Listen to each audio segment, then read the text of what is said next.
So fourth grade used our VR goggles to take a look at the night sky to practice viewing our constellations that we studied in class.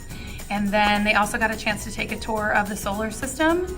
And what I love about VR is it gives me the chance to show kids things in person that I literally couldn't show them otherwise. So we can't be outside at night looking at the stars, and we can't trek through the solar system together. But with the VR goggles, they have the opportunity to do both of those.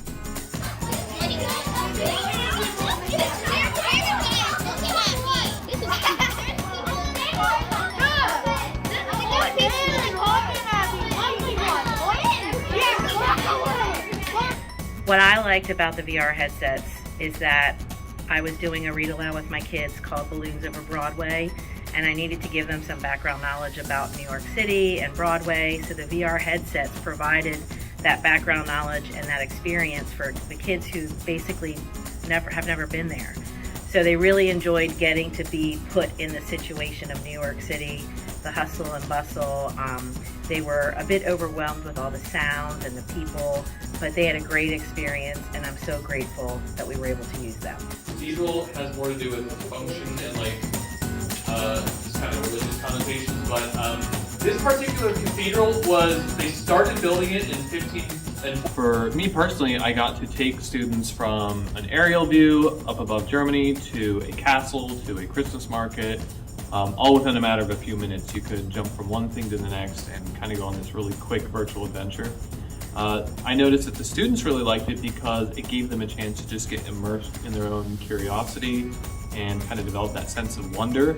It just sort of became encompassed in the experience, and that was really powerful for them.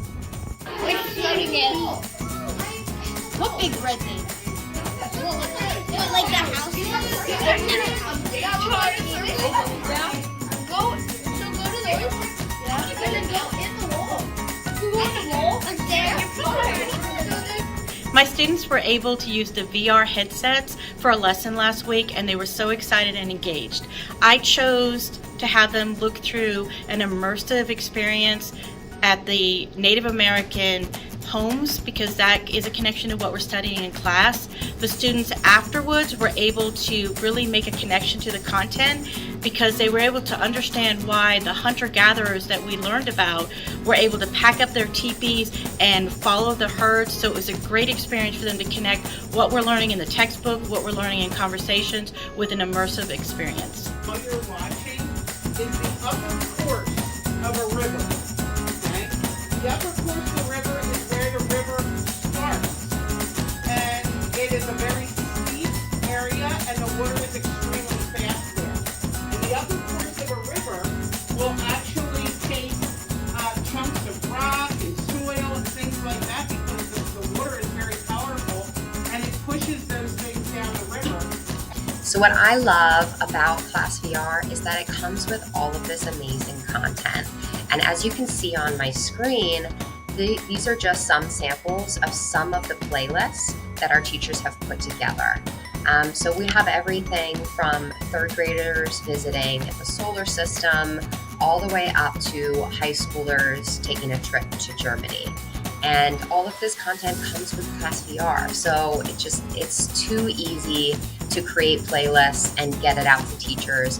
Teachers, a lot of them have accounts in Avantis, which is our ClassVR portal, and they can go in here and look through everything that we have access to. So it's just become so wildly popular amongst a lot of teachers, especially at DIS. This grade 3 through 6 is really just perfect for engaging kids with a short VR demonstration. I also had a great time introducing the QR cubes to our third graders the other day. And the cool thing about this is the three-dimensional images attach themselves to our QR cubes, and then students can manipulate the cube to zoom in and out on the three-dimensional models, and it just gives that added layer to feel like they're actually holding a planet in their hands. And it's just too much fun to resist. The teachers and students absolutely love ClassVR.